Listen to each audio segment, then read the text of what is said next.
Do you ever become frustrated when it seems like a meeting or a discussion is just going around and around in circles? No real progress is being made?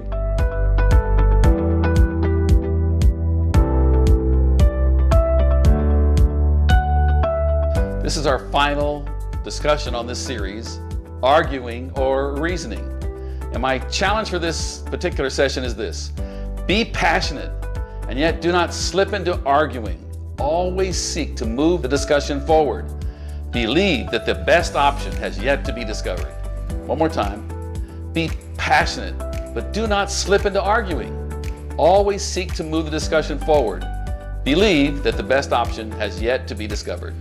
Now, of course, this assumes that my idea is incomplete, that there's something yet to be added, and I will benefit from the opinion of others, even those who are opposing me.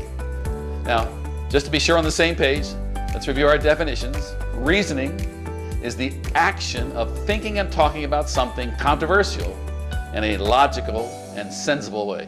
Highlighting there, controversial, but in a logical and sensible way. And then arguing is expressing an opposing view with the aim of persuading in a heated or angry way. So we're trying to change someone's mind and we become heated and angry in the process. And of course, when one becomes angry, the whole atmosphere changes and the likelihood of a positive outcome becomes almost impossible. How does one know when you've slipped from reasoning into arguing? In our last session, we talked about 4 different evidences, things to look for when in a discussion you don't want to cross the line. Number 1, when you are listening to respond, not listening to hear or understand, but listening to respond, you probably are crossing over into the area of arguing. Number 2, when you feel aggressive, you're on the attack. That's a good sign that you've left reasoning and become arguing. Number 3, when you become defensive, you feel like you're being attacked. Beware, that's good grounds for arguing. And number 4, when you are attacking the person and not the issue, you've probably left reasoning and gone into arguing. Let's go on to number 5. We'll discuss 3 more in our session today. Number 5, when you begin to feel your emotions rising, you're probably crossing the line into arguing. Of course, the great challenge is self-awareness is really hard. How do you know? It seems like many others are often aware long before we are that we've become angry. In fact, I've more than once been in a situation where I've seen someone asked, "You're getting angry," and they'd say, "Oh, no, I'm not angry. I'm just passionate." Well, if others notice it, you probably become angry. And it's easy to confuse the difference. Here's what the book of Proverbs, chapter 16 and verse 32 says. Proverbs 16:32. He who is slow to anger is better than the mighty.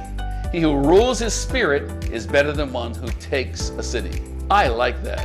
He who rules his spirit is better than one who takes a city. So what do we look for? What emotions should we guard out for? What are evidences that we're becoming angry? Well, I've got a whole list here for you. Number 1, feeling hurt. When we're hurting, when we're feeling disrespected or assaulted, that's a dangerous emotion. When we feel fear, including rejection or intimidation, beware. Easy to slip into anger. When you begin to feel anxious, anxiety starts to build, and each of us feel that in different ways. Some become agitated.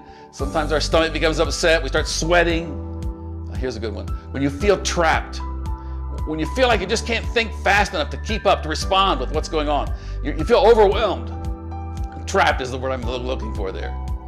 Another one, when you feel alone, like everyone else is against you. You're kind of like in the middle and everyone's coming at you. It may not be that way, but it sure feels that way.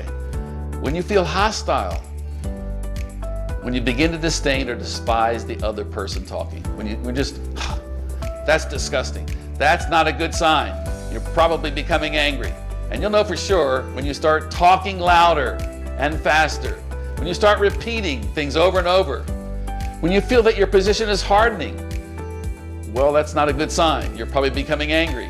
And when cornered, often the reaction is to try to change the subject and go to something else. I think that first one's a big one, when we start repeating things over and over. And it's interesting to me how people often feel like if I say it again, one more time, louder and faster, they'll get it this time. Well, if they haven't got it the first or maybe even the second time, they're probably not listening anymore. Maybe at best they're listening to respond. A couple thoughts to consider. Insecure individuals often assume that when their ideas are challenged, their person is being assaulted. It's really hard to separate my ideas from me.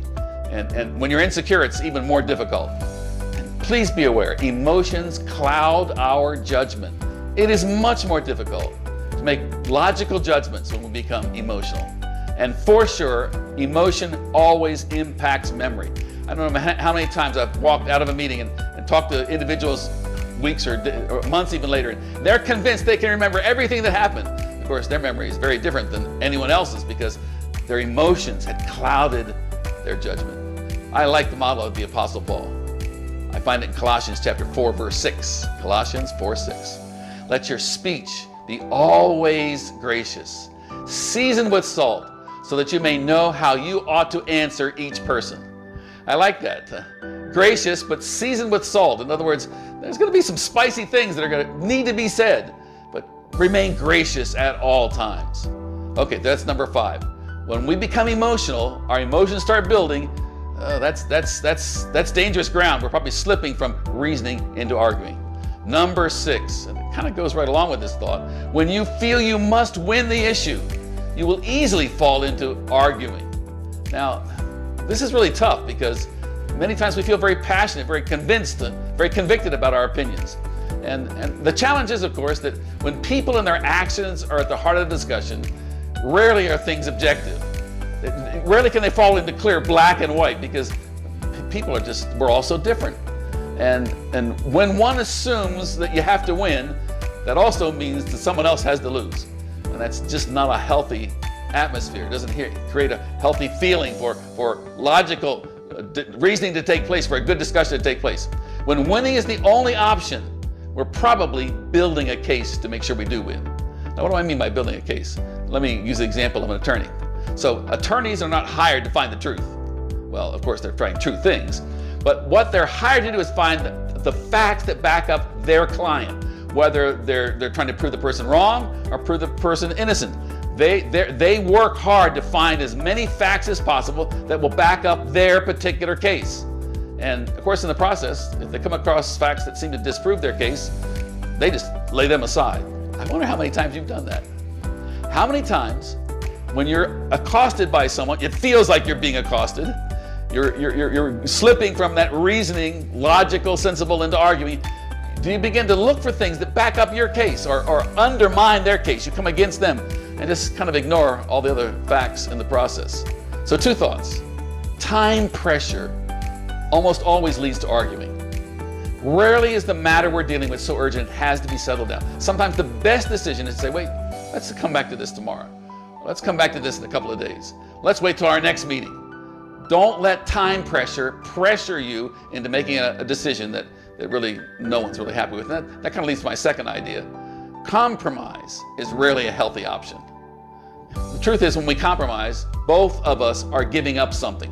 We're trying to find some place in the middle, enough common ground somewhere in the middle, but we're losing our convictions in the process, and no one goes away happy from that kind of situation. So if compromise is the only option, well, I guess that's where we have to go. But I would suggest don't settle for compromise if you can delay and come back and rediscuss the situation at a later time. So that was number 6. Number 5, guard your emotions. Number 6, when duty compels me to win, I'm probably slipping into arguing. Then finally, number 7, when one needs to have the last word, it will appear you're arguing. Notice how I phrased that. When you have to have the last word, it will appear, maybe you don't feel this way, but it sure will appear that you have begun arguing and are no longer reasoning. This is a challenging one because often our convictions are at stake. Our values are at stake, and it's easy to slip into what I would call a campaigner role or a martyr mindset. I really don't care what you think of me. I don't care if you never listen to me again. I have to stand my convictions. I have to stand on my values. I'm right, you're wrong. That's just not a healthy situation. And I think it's particularly true when we're talking about spiritual matters because we care about the things of the Lord, the things of our faith. And it's easy to let our convictions and our values and our theology get a little bit mixed up and become personal in the process. Seek to maintain objectivity. Move the discussion forward by asking questions. Seek to understand. What are you really saying? sometimes, again, we easily make assumptions as to what's being said. And those assumptions then lead us into gray areas that they're just not objective at all. Seek to understand. Ask questions. And ask not to pin someone down. Be aware that when you're asking questions, people will often feel like you're trying to put them in a corner. Ask the kind of questions that draw people out, that make them feel comfortable, because you really want to know. And if you don't really want to know, don't pretend you do. Here's what the writer of Proverbs says. Proverbs chapter 15 and verse 1. Proverbs 15:1. Get this. A soft answer turns away wrath, but a harsh word stirs up anger. That is so true, and I'm sure you've experienced it before. When someone's coming at you, when they're disagreeing with you, when they're angry, a soft answer. Speak low, speak slow. A soft answer turns away wrath, but a harsh answer stirs up anger. Be aware, this is a really important part of this number 7 as well. Silence is not necessarily consent. In fact, it's often not. Just because a person does not respond any longer doesn't mean you've been convinced that you won the argument. That's this whole thing again, having the last word. I've often said this: a man convinced against his will remains to be persuaded still. Let me say it one more time. A man convinced against his will remains to be persuaded still. When I persuade you through my anger, through speaking fast and through repeating things, when you get to the point you just surrender, okay, that doesn't mean you're lying. So number 7 was when you have to have the last word. Let me just end this series by sharing 3 keys for collaboration, because our goal in reasoning is to come to a collaborative decision. I said before, I love when I walk out of a meeting and we've made a great decision. We're all really happy with our decision, and no one can quite remember whose idea it was. Here's the keys, and this is just the beginning, but 3 of them. Number 1, prioritize relationships over objectives. People, I think nearly always, I want to say always, people should always be more important than the job at hand, than the goal at hand. Prioritize relationships. Number 2, anticipate, have faith. There's a better idea that is yet to be discovered when we all come together and reason together. That's when God ideas form. God drops things into our hearts. We begin to think of things we've never thought of before. And please, number 3, don't lose your passion. Even when you feel like the things have gone the wrong direction and you feel hurt and upset, or maybe you feel guilty, don't give up. Don't lose your passion. Let's keep pressing forward in this thing. In fact, I'm looking forward to coming back with another teaching series on this very issue. Keys to collaboration. Look for it. We'll be coming out soon. So I'm closing this session with the same scripture I've used each of the first 2. From James chapter 3, verse 17. I love the picture that it paints. But wisdom, which is from above, is first pure, then peaceable, then gentle, open to reason, full of mercy and good fruits, impartial and sincere. That's James chapter 3, verse 17. Open to reason, full of mercy and good fruits, impartial and sincere.